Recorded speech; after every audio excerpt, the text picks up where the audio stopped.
Oke, pembahasan yang kelima itu adalah teori atau mekanika kuantum.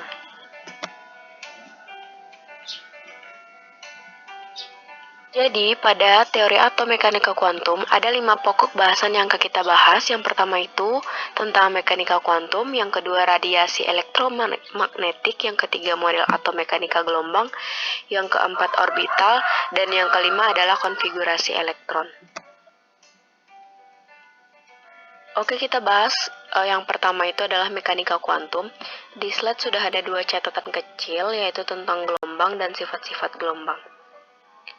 Jadi, pada mekanika kuantum ini, bila atom dianggap sebagai suatu benda, maka sifat-sifatnya itu harus dapat kita jelaskan dengan teori-teori yang sudah ada untuk menjelaskan sifat benda yang berukuran besar atau yang dikenal dengan teori fisika klasik atau mekanika klasik. Jadi penjelasan untuk sifat-sifat atom yang khas dan baru dapat dilakukan setelah Planck menemukan teorinya yang kita kenal dengan teori mekanika kuantum. Jadi sebelum kita bahas tentang teori kuantum, kita harus paham dulu tentang gelombang. Jadi sebenarnya gelombang itu adalah getaran yang merambat, di mana dengan bergetar maka energi itu dapat diteruskan. Jadi kecepatan gelombang itu tergantung pada jenis sifat mediumnya, misalnya udara, air, dan ruang hampa tempat gelombang tersebut merambat. Apa sih sifat-sifat gelombang itu? Jadi sifat gelombang itu ada panjang gelombang yang kita kenal dengan lambda, terus frekuensi, F, dan amplitudo. Jadi panjang gelombang itu adalah jarak antara dua titik yang identik. Kalau frekuensi, jumlah gelombang yang lewat dalam satu titik untuk setiap detiknya. Kalau amplitudo itu jarak vertikal dari garis tengah gelombang ke puncak atau lembah gelombang. Nah, di slide sudah disediakan ada 2 gambar, yaitu A dan B. Nah, yang A itu adalah gambar yang menunjukkan panjang gelombang dan amplitudo gelombang, sedangkan yang B adalah gambar yang menunjukkan 2 gelombang dengan amplitudo yang sama, tetapi panjang gelombangnya berbeda. Nah, pada yang gambar B ini mempunyai frekuensi yang berbeda karena jumlah gelombang yang lewat pada titik yang sama di gambar itu lebih sedikit dibanding daripada gambar yang di bawah. Artinya, frekuensi gelombang yang di bawah itu lebih besar. Kemudian, salah satu sifat penting dari gelombang itu adalah hubungannya antara kecepatan gelombang dengan lambda dan frekuensi. Di sana sudah ada rumusnya, V sama dengan lambda dikali F. Oke, selanjutnya yaitu radiasi elektromagnetik. Nah, semua jenis radiasi elektromagnetik ini bergerak melalui ruang hampa dengan kecepatan cahaya yaitu 3,00 dikali 10 pangkat 8 meter per sekon atau 300 km per detik. Jadi, kecepatannya ini dapat berubah bila melalui medium seperti udara, air, atau zat padat. Gelombang yang berkaitan dengan elektromagnetik, teman-teman bisa lihat di sana ada sinar gamma, sinar X, ultraviolet, inframerah, gelombang mikro, gelombang radio. Nah, itu adalah gelombang elektromagnetik. Jadi, semakin ke kanan dia, maka panjang gelombangnya itu semakin besar. Teman-teman bisa lihat di sana. Yang memiliki panjang gelombang paling besar itu adalah gelombang radio, dan yang memiliki panjang gelombang yang paling kecil itu dimiliki oleh sinar gamma.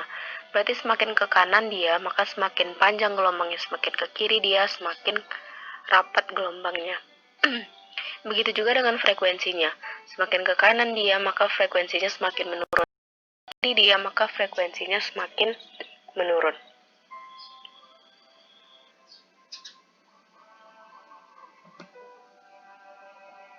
Oke, ini adalah urutan dari tabel spektrum elektromagnetik. Ini diurutkan berdasarkan panjang gelombangnya masing-masing.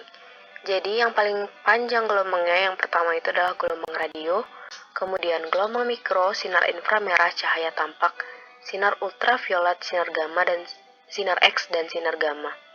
Itu diurutkan berdasarkan panjang gelombangnya. Semakin panjang gelombangnya, maka frekuensinya semakin kecil. Semakin pendek panjang gelombangnya, maka frekuensinya semakin besar. Oke, kita masuk ke slide yang berikutnya, yaitu apabila suatu unsur itu dipanaskan, maka dia akan membara dan selanjutnya dia akan menghasilkan cahaya dan warna tertentu. Nah, di sana udah ada beberapa unsur, ada litium, natrium, kalium, rubidium, dan cesium. Masing-masingnya memiliki warna nyala yang berbeda-beda. Litium itu memiliki warna nyala merah, natrium oranye atau kuning, kalium itu pink, rubidium merah, cesium biru lembayung. Jadi, setiap unsur akan memancarkan cahaya dengan warna tertentu kan? Nah, hal itu berarti setiap unsur hanya akan menghasilkan gelombang elektromagnetik dengan panjang gelombang tertentu. Tapi ini berbeda dengan cahaya yang dihasilkan oleh sinar matahari, yang mana akan menghasilkan spektrum warna yang lengkap. Spektrum yang lengkap dihasilkan oleh cahaya matahari kita kenal dengan spektrum kontinu, tapi kalau spektrum yang dihasilkan oleh unsur hanya mengandung beberapa garis warna yang terpisah satu sama lain dikenal dengan spektrum garis. Spektrum warna pada pemanasan unsur tersebut terjadi karena atom-atomnya itu dapat memancarkan radiasi gelombang elektromagnetik berupa cahaya. Nah, besarnya energi ini yang dipancarkan oleh unsur tadi dari radiasi tersebut bergantung pada panjang gelombangnya. Menurut si Max Planck, terdapat hubungan antara panjang gelombang dengan energi dari suatu gelombang elektromagnetik. Tetapi penjelasannya itu nggak sama dengan teori fisika klasik.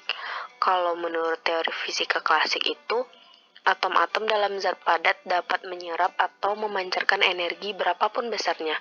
Tapi kalau menurut si Planck ini, atom-atom dalam suatu zat hanya dapat menyerap atau memancarkan energi pada paket-paket gelombang tertentu yang dikenal dengan kuanta.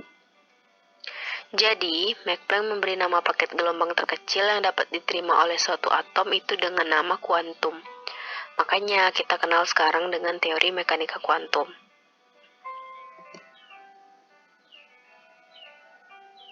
Oke, slide berikutnya. Pada teori atom Niels Bohr, dia menjelaskan tentang spektrum pada atom hidrogen. Katanya, terjadinya suatu garis warna atau spektrum pada atom hidrogen itu karena eksitasi atau perpindahan elektron dari kulit dalam energi rendah ke kulit yang lebih luar energi tinggi, karena adanya penyerapan energi oleh elektron pada saat atom dipanaskan. Elektron yang tereksitasi ini tidak stabil dan segera kembali ke kulit sebelumnya atau kondisi energi sebelumnya, sambil memancarkan energi tertentu kelipatan dari HF yang tampak seperti garis-garis warna. Nah, besarnya energi yang dipancarkan dalam bentuk garis-garis merupakan selisih energi dari tingkat elektron, lintasan semula dengan lintasan yang baru. Teman-teman bisa lihat di sana ada rumusnya. En sama dengan min RH dalam kurung 1 per N kuadrat, tutup kurung. Yang mana RH merupakan tetapan Rydberg dengan nilai 2,18 kali 10 pangkat 8 Joule dan N sama dengan 1,2,3. Jadi selisih dari delta E sama dengan E2 dikurang E1. Teman-teman bisa lihat di sana udah ada rumusnya. Oke, kita masuk ke slide berikutnya. Jadi karena kegagalan dari Niels Bohr yang menjelaskan tentang spektrum atom yang berelektron banyak serta adanya beberapa spektrum dari setiap garis spektrum atom hidrogen merupakan salah satu kelemahan dari teori atom Niels Bohr. Jadi, si Louis de Broglie ini mengemukakan hipotesisnya yang mana dualisme materi. Yang pertama, materi itu bersifat sebagai partikel dan sekaligus juga bersifat sebagai gelombang. Jadi, dia lebih menjelaskan secara detail dan memberikan penjelasan yang memuaskan, yang mana kemudian dia menurunkan suatu persamaan dengan menentukan panjang gelombang partikel yang bergerak sebagai gelombang dengan menggunakan mekanika kuantum dari Max Planck. Diketahui bahwa lintasan elektron tidak dapat lagi digambarkan sebagai suatu garis melingkar seperti yang digambarkan oleh Niels Bohr, tetapi pola lintasan elektron mengikuti pola gelombang diam, yang mana keliling orbit elektron digambarkan oleh Niels Bohr merupakan perkalian dari bilangan bulat dengan panjang gelombang. Di sana teman-teman bisa lihat ada gambarnya.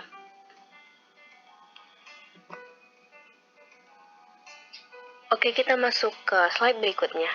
Nah, jadi Erwin Schrödinger itu adalah seorang fisikawan Austria. Dia menggunakan perhitungan matematika untuk menjelaskan pola gelombang partikel yang bergerak, yang kita kenal dengan persamaan gelombang Schrödinger. Nah, persamaan gelombang Schrödinger ini menghasilkan 3 bilangan yang mencirikan orbital elektron, atau yang lebih mudahnya disederhanakan sebagai alamat elektron. Nah, 3 bilangan ini disebut dengan bilangan kuantum. Apa aja bilangan kuantumnya? Bilangan kuantum utama, azimut, dan magnetik.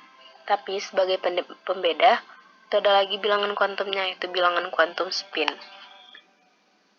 Oke, di slide ini, bilangan kuantum dibagi menjadi 4, yaitu bilangan kuantum utama, azimut, magnetik, dan spin. Kita bahas yang pertama dulu ya, bilangan kuantum utama atau lambangnya N kecil.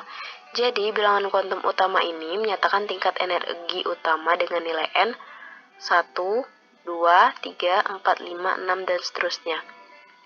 Di sana udah ada, lihat di slide, N sama dengan 1 menyatakan kulit pertama untuk K, N sama dengan 2 menyatakan kulit kedua untuk L, N sama 3 menyatakan kulit ketiga untuk M. Jadi itu ada kesalahan, kulit pertama diganti saja, itu yang N nomor 2 itu kulit kedua, N nomor 3 itu kulit ketiga. Selanjutnya adalah bilangan kuantum azimut, lambangnya L kecil, menyatakan bentuk orbital tempat si elektron berada pada subkulit. Nah, nilai bilangan azimut ini dimulai dari L sama dengan 0, 1, 2, 3, dan seterusnya. Jadi, nilai L sama dengan 0 itu untuk subkulit S, L sama dengan 1 subkulit P, L sama dengan 2 itu untuk subkulit D, dan L sama dengan 3 itu untuk subkulit F. Selanjutnya adalah bilangan kuantum magnetik. Nah, bilangan kuantum magnetik ini lambangnya M kecil, menyatakan letak elektron pada suatu orbital. Nah, nilai bilangan kuantum M ini adalah min L. Jadi tergantung berdasarkan subkulitnya ya. Misalnya untuk M sama dengan 0, berarti itu subkulitnya subkulit si S. Dah M sama dengan 0, berarti orbitalnya cuma 1. Untuk M sama dengan 1, berarti subkulit si P. M-nya dimulai dari min 1 sampai plus 1, punya 3 orbital. M sama dengan 2 di subkulit D. Mulai M-nya dari min 2 sampai plus 2 untuk subkulit mempunyai 5 orbital. Terus yang M sama dengan 3 itu subkulitnya di F, dimulai dari min 3 sampai plus 3, punya 7 orbital. Nah, selanjutnya bilangan kuantum spin itu menyatakan arah perputaran elektron. Nah, nilai bilangan kuantum S ini plus setengah sama dengan min atau min setengah. Jadi kalau misalnya nilainya plus setengah, itu berarti arah putarannya searah jarum jam dan tanda panahnya itu ke atas. Kalau min setengah, berarti arah putarannya itu berlawanan sama arah jarum jam dan tanda panahnya itu ke bawah. Maaf, di slide itu salah. Itu S-nya harusnya setengah plus dan min setengah.